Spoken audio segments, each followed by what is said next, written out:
Right. Okay. Okay. First, tell me your name, title, and the project that you're Okay, name's Mike McHugh. I am the construction manager, and we are on the George Washington Bridge suspender and main cable rehabilitation project. Okay. So first, we're going to back way up for people. If someone's watching this and settle on the West Coast, or they've never been here, or they work in a power plant somewhere. Yeah. What purpose does the George Washington Bridge in general serve? What area does it serve? What kind of volume do you get through here? All right, well, the GWB services 95, right? 95 is the corridor. It goes from Florida all the way to Maine, right? So you're looking at about 105 million vehicles crossing it every day. It bridges between New Jersey and Fort Lee, New Jersey. And over on the other side is the upper west side of Manhattan. And then it drops you off onto the Cross Bronx Expressway, which is, again, the 95 corridor. Drives you across the Bronx up into New England. Do you have a sense of daily traffic across the bridge? It's heavy. Can I just say that? It's heavy. We get a lot of... No, we can do the math if you want. It's about 105 million a year. So yeah, a heaviest traveled bridge in the world. Is that true? Yeah. Okay. So, how old is it? Opened in 1931, so you're looking a little more than 80 years right now. And what needs to be refurbished and repaired and replaced on it? Why? Well, it's because it's old, right? So at bridge age, they all need some kind of work. And this is going under. It's called the program's Restore the George. So there are about 10 contracts being let right now. I think we're the third out of the 10. So there are 2 other contractors, one over here in New Jersey. There's one in New York as well, all operating, fighting for the same lanes. So it's Restore the George. And I think it's about $2 billion worth of work over the next 10 years. Our part of the Restore the George program is changing the suspenders, 592 suspenders across the bridge. Change all those suspenders, rehabilitate the main cable. That involves unwrapping, cleaning, inspecting, driving wedges, inspecting down, making some cable wire repairs, installing a dehumidification system, wrapping the cable back up, and then replacing the sidewalk as well. Okay, good. List. And our scope of work, approximate budget and duration. Yeah, it's about a $450 million job, and the duration is, we started it last year. It goes to 1925, so it's about an 8-year-long project.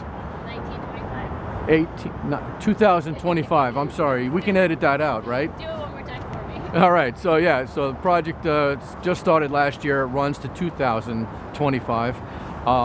So it's about an 8-year-long project, and budget's about $450 million. What have we been doing to date? So tell me some of that you were telling me in the car, just about how much of the work is set up with the utilities, platforms ready. Yeah, so the first part of the project, like I said, we started here in September, and that was really all about relocating utilities that are underneath the north sidewalk. We also started installing access underneath the bridge. That's a typical painter's safe span system. It's corrugated metal running underneath the bridge. And then in like April or so this year, we started installing the main cable platforms. The main cable platforms are our access to our work as it goes across the bridge off the main cable. I'll get things that seem random. Yeah, that's right. I'm pretty random myself. Tell me how long you've been with, we'll say Skanska. No, it's Skanska College, but how long Yeah. I've been with Skanska for 18 years. So you've been doing a lot of bridge work for 18 years in this area. What's unique about this one? What's different about it? All right, so we're referring to this as Big George, and it's big, right? So you're top of the tower is 600 feet over the water. Most of our other bridges on the East River, which is where I spent most of my career so far, are half that height. And as you can see, it's a little bit windy here. So those 2 things really give us some interesting challenges here, the wind, the weather, and the steepness of the pitch of the cables. As you can see, the guys are working at a 30-degree pitch. So yeah, it's pretty tight up there. And what about the were giving me just about the volume of people and being the busiest bridge in the world. How does that affect our planning, our scheduling? Planning is just a disaster here. It's we are yeah. Planning is a challenge. It's a challenge. So planning is a fucking planning's a challenge here, right? So we are constantly fighting for lanes, not just because of the volume of traffic and having to fit our lane closures on the off-peak hours for traffic, which includes Yankee games, believe it or not, and the various holidays. Right now, I'm going to lose lanes from this Friday night till the Monday after Thanksgiving. So everything we bring onto the bridge will be walked up the bridge. Then I have the other two contractors all fighting for the same lanes or different lanes, and the port really limits how many lanes you can close in each direction. So if they want, lane 6, then I'm not going to get lane 7. It's that simple.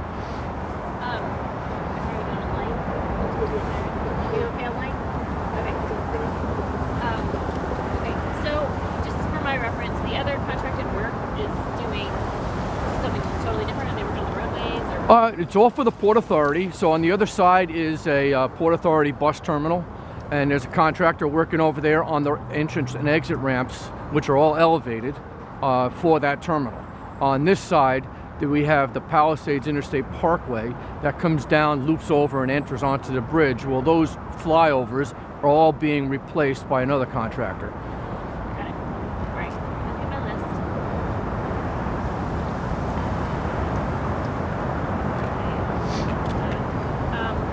Generally, how is our work phased? You said like it's split up into phases, but broad strokes. What is it? Yeah. No, it's not. So there's like a lens flare that's just showing right. This time of day can be really pretty, but the light changes every 30 seconds. Yeah. The sun's coming up. That's fine.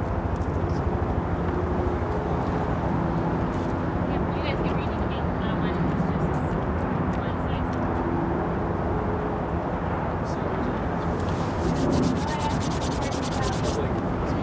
Yeah, I was starting to do that. Filter light, not too harsh.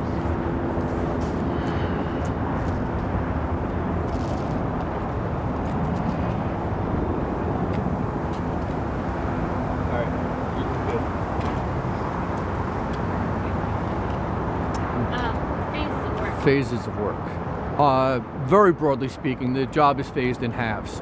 So we do all our work on the north side of the bridge and open up everything to traffic, to the pedestrian traffic specifically on the sidewalk, and then move all of our toys over to the south side and go to work again. And about when is that half split? And will the north side be done broad, like the year? 2021. That's when the north side. Yeah. Okay. All right. Speak about staffing up, preparing the field force for what we're doing. How many people are coming on? Yeah, we're trades-wise, we're about there right now. I'm sitting around 50 ironworkers, which is about where we plan to be. How do we plan those guys? Basically stole them off our other projects. So yeah, we go to periodic staffing meetings, and I represent us there and steal every good person I can. So staffing in the office is kind of the same way. It's a little easier to plan, and we had named a handful of people to the project during the bid process, and they're all here. Myself and Finton Doherty, Dave Morawski, we're labeled as the core of the project, and we're here now, and we're staying as far as I can tell.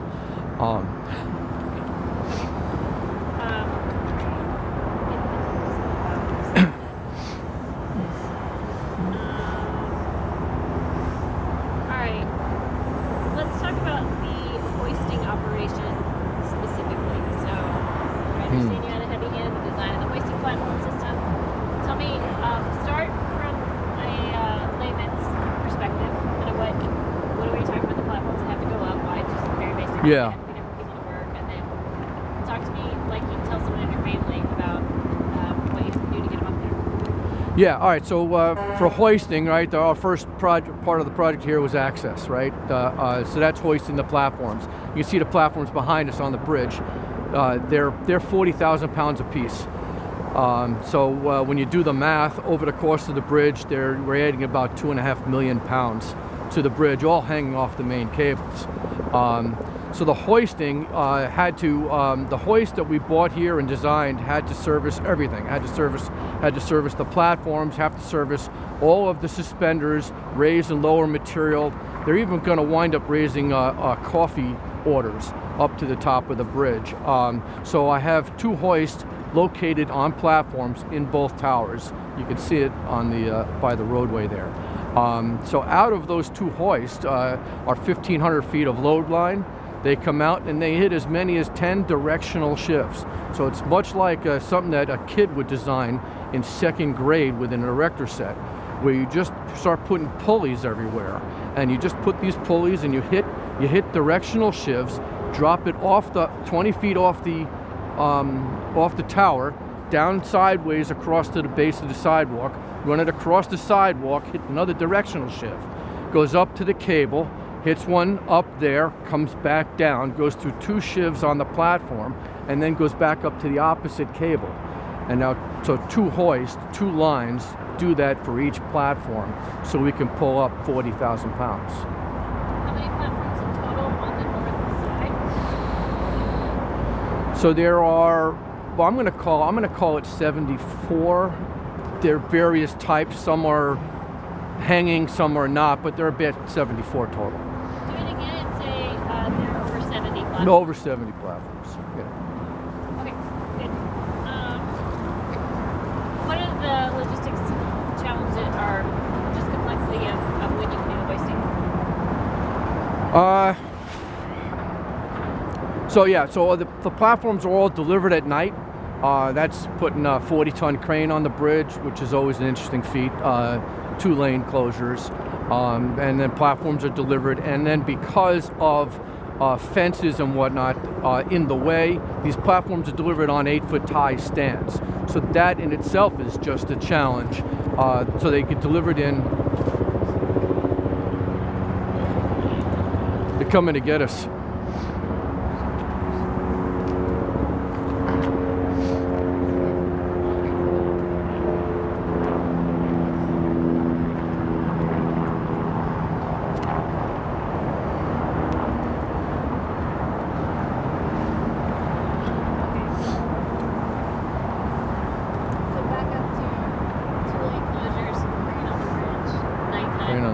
Nighttime. So each of the platforms is delivered in 4 pieces. Take the 4 pieces and you put them out. You put them out onto these stands, and then during the day we splice them together. One of those splices is out over the outside edge of the bridge, so it's 300 feet over the roadway, and the guys go out there and do that old-fashioned ironworker style with picks and floats. So just like you see in some of those old pictures.